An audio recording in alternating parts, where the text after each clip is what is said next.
ఎవరైతే ఇతర రాష్ట్రాల నుంచి ఇతర ప్రాంతాల నుంచి వచ్చి ఈ స్లాటర్ హౌస్లో పనిచేస్తారో వారు మహిళల మీద దాడి చేసి వాళ్ళతో ఘర్షణ పెట్టుకొని వాళ్ళంతలా వాళ్ళు వచ్చి వాళ్ళే ఘర్షణ పెట్టుకొని మరి మహిళల మీద దాడి చేయడం జరిగింది.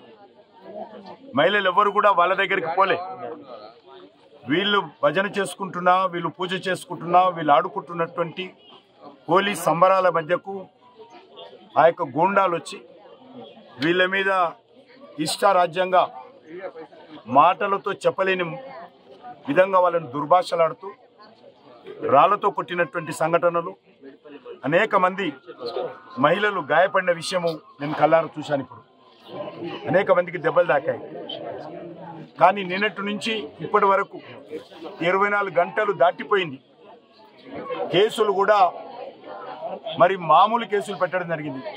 తలలు పగిలి 8 కుట్లు పడితే హాస్పిటల్లో కూడా వాళ్ళని పెట్టుకోవడానికి కూడా మరి కేసు పెద్దగా అవుతుంది కాబట్టి వెంటనే మరి అవుట్ పేషెంట్ కింద వాళ్ళని డిశ్చార్జ్ చేయడం జరిగింది.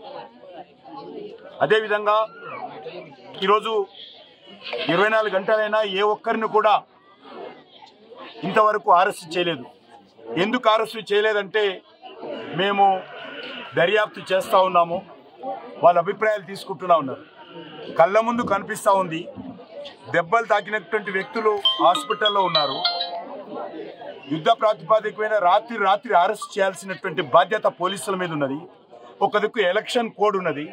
ఎలక్షన్ కోడ్ ఉన్నప్పుడు కూడా ఈ రకంగా మరి దాడులపైన వెంటనే స్పందించకుండా పోలీసులు వివరించినటువంటి తీరును నేను తీవ్రంగా ఖండిస్తున్నాను.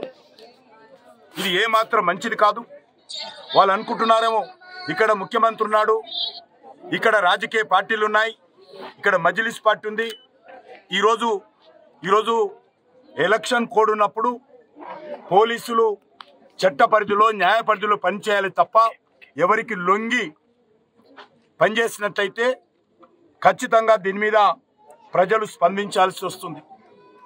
మహిళలు అనకుండా మహిళల మీద దాడులు చేస్తూ ఉన్నారు. కనీసము మరి బాలింతలు ఉన్నారు, కొంతమంది మరి ఇక్కడ గర్భవతులైనటువంటి మహిళలు ఉన్నారు, వాళ్ళ మీద కూడా దాడులు జరిగాయి. ఒక ఆమె ఇంతవరకు గాంధీ హాస్పిటల్ ఉన్నారు. నేను అడుగుతా ఉన్నాను, వీళ్ళు గిరిజనులు కాబట్టి, పేదవాళ్ళు కాబట్టి మరి వీళ్ళు దాడులు జరిగి 8 కుట్లు పడితే అవుట్ పేషెంట్గా ట్రీట్ చేస్తారా? ఇదా ప్రభుత్వం వివరించినటువంటి ప్రధానం? పోలీసులకు బాధ్యత లేదా దీంట్లో? ఇదే విధంగా పోలీసులు వివరిస్తారా? ఇన్నిసార్లు పోలీస్ స్టేషన్లకు వెళ్తే పోలీస్ స్టేషన్ ముందు ఆ వచ్చినటువంటి గూండాలు అక్కడ ఉన్నటువంటి మహిళలను చూడకుండా పేద మహిళల మీద పోలీస్ స్టేషన్లో కూడా బట్టలు లాగి దాడులు చేస్తూ ఉంటే వాళ్ళ మీద కేసులు పెట్టారా? 24 గంటలైనా ఇదే విధంగా వివరిస్తారా? ఇదే ఉల్టా జరిగి ఉంటే ఆగేవాళ్ళ? ఇంత అన్యాయంగా ఈరోజు హిందువుల పట్ల మరి హిందూ స్త్రీల పట్ల పోలీసులు కానీ గూండాలు కానీ వివరించినటువంటి తీరు ఏమాత్రం సబబుగా లేదు. గూండాలు దాడిలు అరికట్టడంలో పోలీసులు పూర్తిగా వైఫల్యం చెందారు. నేను చూస్తున్నాను, పోలీసుల ముందే ఎగిరెగిరి మహిళలని చూడకుండా దాడులు జరుగుతూ ఉంటే చూస్తూ కూర్చుంటున్నారు పోలీసులు. ఇంకా ఇప్పుడు అడుగుతుంటే చెప్తా ఉన్నారు ఇంకా దర్యాప్తు చేస్తా ఉన్నామని. ఇది పూర్తిగా పోలీసులు వైఫల్యం చెందారు. అంతేకాదు దీని వెనుక ఉన్నదంతా కూడా ఈ యొక్క చెంగిచెర్ల స్లాటర్ హౌస్ మాఫియా. చెంగిచెర్లకు సంబంధించినటువంటి స్లాటర్ హౌస్ మాఫియా ఈ ప్రాంతంలో అందరికీ మామూలు ఇస్తూ పూర్తిగా ఒక నేర సామ్రాజ్యాన్ని ఇక్కడ స్థాపించాడు గత అనేక సంవత్సరాలుగా. ఏ పార్టీ అధికారంలో ఉంటే ఆ అధికార పార్టీ అధినాయకుడికి కొమ్ము కాస్తూ, అది కాంగ్రెస్ పార్టీ కానీ, అది టీఆర్ఎస్ పార్టీ కానీ, అంతకుముందు మరో పార్టీ కానీ, పూర్తిగా అన్ని రకాలుగా ఆ పార్టీలకు కొమ్ము కాస్తూ వాళ్ళ అవసరాలు తీరుస్తూ ఈరోజు పూర్తిగా చట్ట వ్యతిరేకంగా ఏ ఒక్క నామ్స్ కూడా ఈ స్లాటర్ హౌస్లో అమలు చేయకుండా, ఒక డాక్టర్ సర్టిఫికెట్ ఉండదు, ఎన్ని అనిమల్స్ని చంపుతున్నారో లెక్క ఉండదు, పసి యానిమల్స్ను ఆవులను కూడా గోవులను కూడా ఇక్కడ చంపుతుంటే ప్రభుత్వం కళ్ళు మూసుకొని చూస్తుంది. గతంలో నేను పోరాడి అలిసిపోయాను. దీని మీద నా మీద కూడా దాడులు చేసేటువంటి ప్రయత్నం చేయడం జరిగింది. ఈరోజు ఈ స్లాటర్ హౌస్ను వెంటనే మూసివేయాల్సినటువంటి అవసరం ఉంది.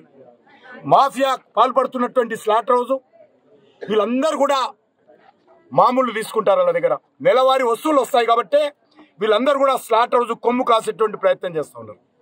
దీని వెనుక ఈ యొక్క ఆలస్యానికి వెనుక ఉన్నది slaughter house mafia, slaughter house మామూలు. కాబట్టి ఈరోజు 24 గంటలుగా వీళ్ళ మీద కేసులు పెట్టకుండా పేదవాళ్ళు కాబట్టి నోరు లేదు కాబట్టి ఈ వార్తలు బయటికి రాకుండా అడ్డుకునేటువంటి ప్రయత్నము ఈ పోలీసులు చేయడం జరిగింది. ఇది హిందూ ముస్లిం కూడా కాదు, పూర్తిగా ఏకపక్ష దాడిది. హిందూ స్త్రీల మీద జరిగినటువంటి మాఫియా దాడిది. దీనిని ఖచ్చితంగా నేను ఈ విషయాన్ని కేంద్ర ఎలక్షన్ కమిషన్ దృష్టికి తీసుకెళ్తాను. న్యాయంగా ఈ స్త్రీలకు న్యాయం జరగకపోతే ఎంతకైనా తెగించి పోరాడతామని ఈ సందర్భంగా మనవి చేస్తా ఉన్నాను.